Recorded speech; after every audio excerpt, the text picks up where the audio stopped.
and welcome to Ed's Boat, and we have hit 1,000 subscribers. That is unbelievable. Thank you very much. Now, in celebration of that, I've arranged for the sun to come out. As you can see, it's a little bit breezy still, but it's nice and warm. It's a beautiful day, and I was expecting more boats up and down the canal, but maybe tomorrow, eh? We'll keep an eye out for them anyway. Right, this week, as I promised, we're going to address some of your comments and your questions. Now, I don't want to cover too much about what I've done in the boat this week because it's an absolute mess in there. I have got everything going on at the same time. Gas, electric, water. It's horrible in there. It is a real mess. But let's crack on and have a look at your questions. Okay, let's answer some of your questions again using the latest technology. I've noted down about a dozen questions and I'll try and answer them as best I can. Right, Lyndon Lewis asks, what thickness ply did I use for lining out? Well, so far from the roof down to the gunnels, it's 6mm ply. I think it measures up at 5.5mm actually, but it's round about 6mm ply. But from the gunnels down to the floor, that will be thicker. That will be, I planned on 8mm ply, but I think it's sold at 9mm for some reason, I don't know why. So it will be thicker from the gunnels downwards, and that's so I can fit the kitchen units to it. And it can take a bit more of a kick and a knock sort of thing without fracturing or splitting. So yes, 6mm down to the gunnels and 8 or 9mm from the gunnels down to the floor. Right, Peter Rutter asks, am I going to Crick? I do plan to go to Crick. Hopefully I'll be able to make it there. I've not been before. I know it's a big show. I know it's probably one of the biggest events of the year. So I do plan to go. If you see me there, do say hello. It'd be nice to meet you.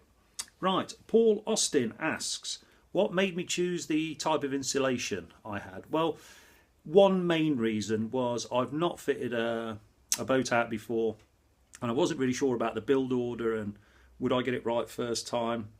So if I'd have put spray foam in, I was frightened that I'd have to dig it all out to weld a bracket on or something like that. So using the insulation board allowed me to remove it, do a bit, and then put it back and alter things, and I found it a bit easier to work with. So that's the main reason I did it. Also, when I bought the boat, there was a little bit of it with it, which sort of got me started on it. But yeah, I was worried that if I used spray foam, which would have been a lot easier, it would have been a lot quicker. But if I made a mistake in the build order or missed something out or wanted to alter it, that would have made life difficult for me.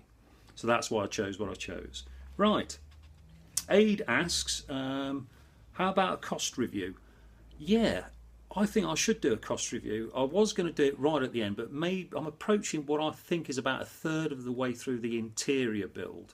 So maybe we could do like a 3-part cost review for fitting out for the interior and then adding on the exterior work. Yeah, that's a good idea. I was planning on doing it just right at the end, to be honest, but this could go on a long time, couldn't it? So yeah, we'll do it as we go along. So yeah, in the near future, I probably will do a cost review so far. Also, he took the time to notice the details in the music when I went out cruising, and that was actually thought about. So thank you very much for noticing that. The Dugbo wants to see me park the boat. He noticed how tight it was where I'm moored because it's a stern mooring, and he was interested in seeing me do that. Now, I did plan to film that, but the battery on my phone went flat, so I had to miss that out. But I will do that again because it is quite a thing to do to get into such a narrow space, and I think I've measured it up, and between the bollards and the boat next door there is 2.5 inches outside of your buffers. So yeah, it's very, very difficult to get in. It is a tight squeeze. Right, C-Tub said, do I have to use special LEDs for the lights? I'm not aware that you have to use special LEDs. I haven't. These are just rated 12 volt DC LED lights off eBay for, I think they're designed for caravans and things like that. They are made to some sort of manufacturing standard. I haven't checked that out, but no, I don't think you have to use special ones. Just any 12 volt DC LED light should work okay. Bearing in mind that some of them made in cheaper countries or cheap quality ones that don't conform to any sort of safety regulation could be hazardous, and mine had the CE mark, I think, on them, so they are rated somewhere along the line, so hopefully they'll be safe enough. Right, Life hacker videos. Now I've been having a quick chat with him through the comments section of YouTube, and he is restoring or doing up a harbour and marine boat the same as mine. So he passed some nice comments, not so much questions, but some nice comments, and just, you know, sort of asking how I was getting on, and I was asking him how he's getting on. Now I apologise, I haven't looked through your photos and videos through your webpage yet, but I do plan to do that. However, because we've both got harbour and marine boats, I thought, well, we came up with maybe a suggestion that we could start an annual gathering of harbour and marine boats, you know, like almost like a historic gathering, maybe start an owners club or something like that. The Harbour and Marine Appreciation Society, or HAMAS for short. No, I haven't thought about that one, have I? We'll call it the Harbour and Marine Society, HMS. That's quite a good idea, isn't it? Maybe in the future, who knows? But thank you for giving me your comments anyway.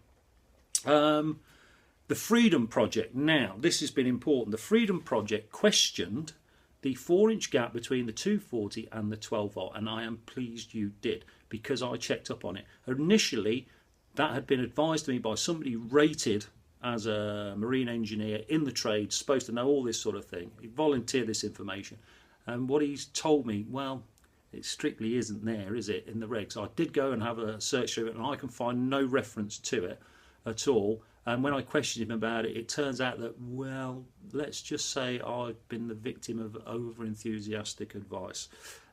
Somewhere along the lines, at one of their education seminars or whatever they do, it has been tossed around as some sort of ideal level to be at. But no, it's not official. So thank you very much for that.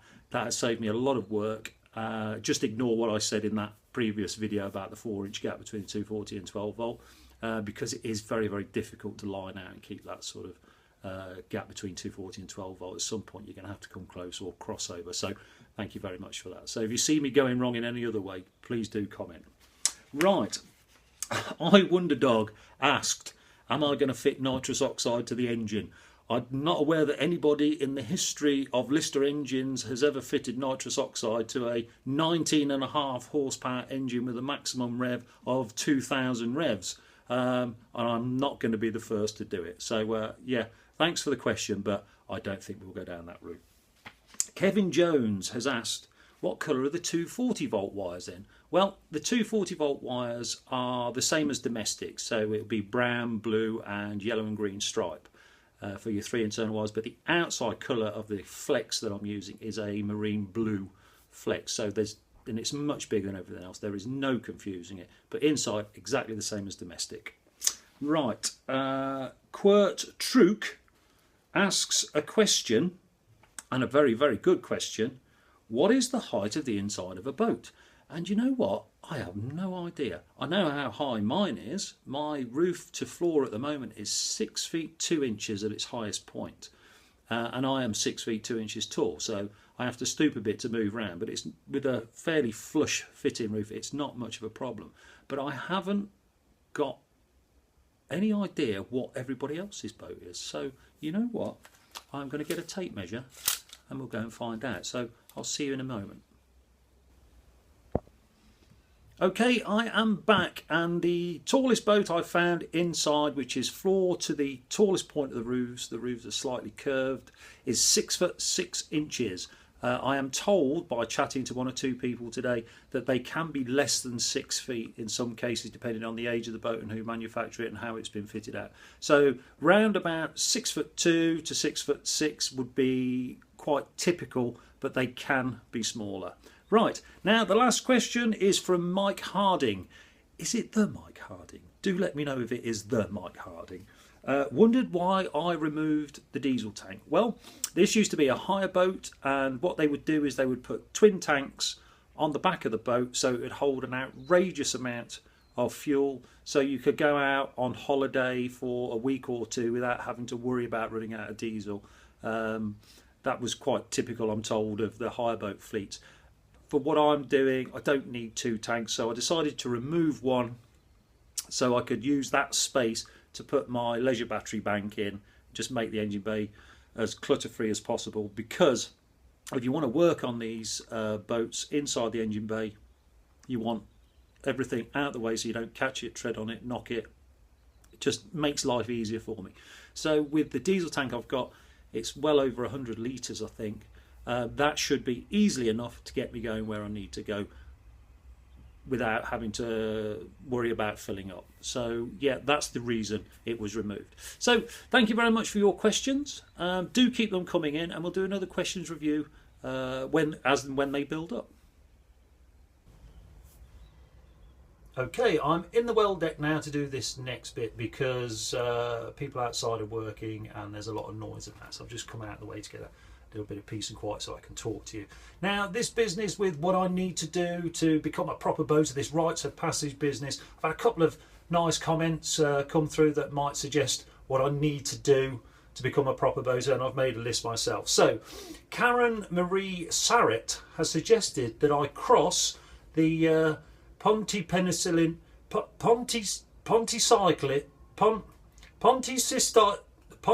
that big aqueduct in Wales, to become a proper boater. So yeah, we might do that one day. Gordwing, who is one of my Across the Atlantic viewers, suggests that I cross the Atlantic to Chicago in the boat and go through one of their locks. And he's prepared to throw in lunch if I do that. Throw in lunch. I'd be lucky to see me again if I tried that. It'd be a nice thing to try one day, I'm sure, for somebody, but not me. So thanks for the offer, Gordwing, but I don't think we'll be doing that. And Sue Berry, my friend of mine, has suggested I do a boat handling course. Now, I've thought about that and I thought, well, you've been on a boat handling course. Can't you teach me? So thanks for volunteering, Sue. In the meantime, here is my list written down on a piece of card. Just some notes that I've made for what I need to do. The first one on my list was to turn the boat, which I've already done. So that was quite nice. I've never been through a lock, so I need to go through a lock, and I need to go through a lock single-handed as well. Then do a flight of locks, as was suggested by one of the other viewers. I can't remember who it was. Said, yeah, you need to open the prop and clear up an old mattress that's tangled in your propeller, or I've just put down, we'll clear a tangle in their prop. A local thing for a rite of passage for us is to go to Hawkesbury Junction, or Certain Stop as some people call it, and do that turn in one go from both directions. So that'll be another thing. I've put on my list to do the aqueduct, go through a tunnel. Never been through a tunnel.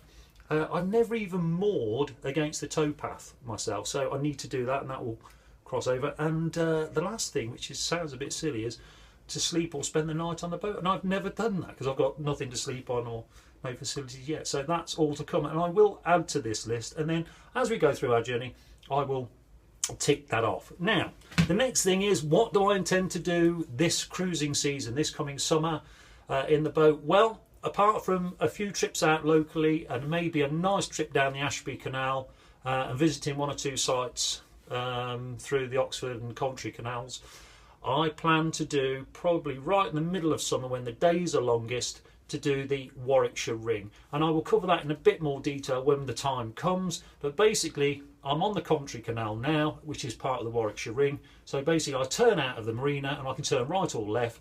If I turn left, I can head down a huge, great flight of locks at Atherstone, all the way, skirt the edge of Birmingham, down through Warwick, Stratford, back up past Rugby, curve all the way round, big circle, and back to where I started. Now, I'm told you can do this in 7 days.